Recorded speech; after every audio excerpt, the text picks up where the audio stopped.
தீபாவளி திருநாளை முன்னிட்டு சென்னையிலிருந்து சொந்த ஊருக்கு செல்பவர்களுக்கும் பல்வேறு இடங்களில் பணியாற்றுபவர்கள் அவர்களுடைய சொந்த ஊருக்கு செல்வதற்கும் வழக்கமாக இயங்குகின்ற பேருந்துகளை கூடுதலாக சிறப்பு பேருந்துகள் இயக்குவதற்கு மாண்புமிகு முதலமைச்சர் அவர்கள் உத்தரவிட்டபடி இன்றைக்கு 2092 பேருந்துகளோடு 720 சிறப்பு பேருந்துகள் இயக்கப்படுகிறது.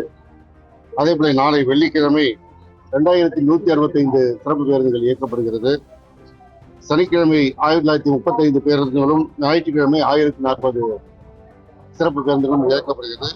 இன்று இதுவரை மட்டுமே 2,27,441 பேர் முன்பதிவு செய்திருக்கிறார்கள்.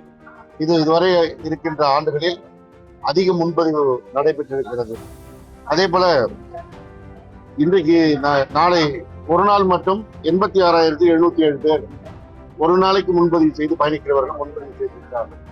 அதில் சென்னையிலிருந்து 51,949 பேர் முன்பதிவு செய்திருக்கிறார்கள். இது எல்லாமே இதுவரை இல்லாத அளவிற்கு கூடுதலாக அதிகப்படியாக முன்பதிவு நடைபெற்றிருக்கிறதை காட்டுகிறது. இது எதை காட்டுகிறது என்றால், நான் கடந்த ஆண்டே சொன்னது போல அதற்கு முந்தைய ஆண்டை விட கூடுதலாக முன்பதிவு, இந்த ஆண்டு அதை விட கூடுதலாக முன்பதிவு. மக்கள் தனியார் அரசு பேருந்துகளில் கூடுதலாக முன்பதிவு செய்து பயணிக்க முன்வந்திருக்கிறார்கள் என்பது தெரிகிறது. அதே போல கடந்த ஆண்டுகளை விட சிறப்பு பேருந்துகளும் கூடுதலாக திட்டமிடப்பட்டிருக்கிறது. இந்த பேருந்துகள் இல்லாமல் தேவையென்றால் சென்னை மாநகர போக்குவரத்து பேருந்துகளும் இயக்கப்பட இருக்கிறது. அதே போல தனியார் ஒப்பந்த பேருந்துகளும் இயக்கப்பட இருக்கிறது. கடந்த ஆண்டு வண்டலூரிலும் முடிச்சூரிலும் அந்த பேருந்து நிறுத்தங்கள் அமைக்கப்பட்டிருந்தது. பேருந்துகள் காத்திருக்கின்ற இடங்கள்.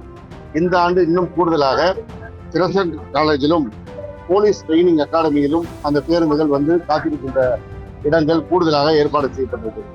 எனவே மிக சிறப்பான முறையில் பொதுமக்களுக்கு எந்த வகையிலும் இடைஞ்சல் இல்லாமல் பயணத்தை ஏற்பாடு செய்ய வேண்டும் என்று மாண்புமிகு முதலமைச்சர் அவர்கள் உத்தரவுப்படி இந்த நடவடிக்கைகள் மேற்கொள்ளப்பட்டிருக்கிறது.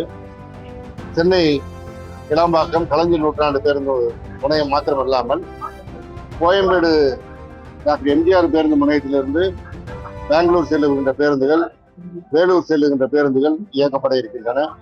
அதே போல ஈசிஆர் வழியாக செல்கின்ற பேருந்துகளும் கோயம்பேட்டிலிருந்து இயக்கப்படுகின்றன.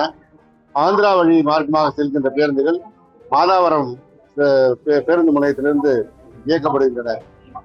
காரணம், 4 நாட்களும் தீபாவளி திருநாளுக்காக பொதுமக்கள் சொந்த ஊர் செல்வதற்கு இந்த பாதைகள் மிக அவசியமான தேவையாக இருக்கின்ற காரணத்தினால் ஒத்துழைப்பு வழங்குமாறு அவர்களை கேட்டுக்கொள்கிறோம்.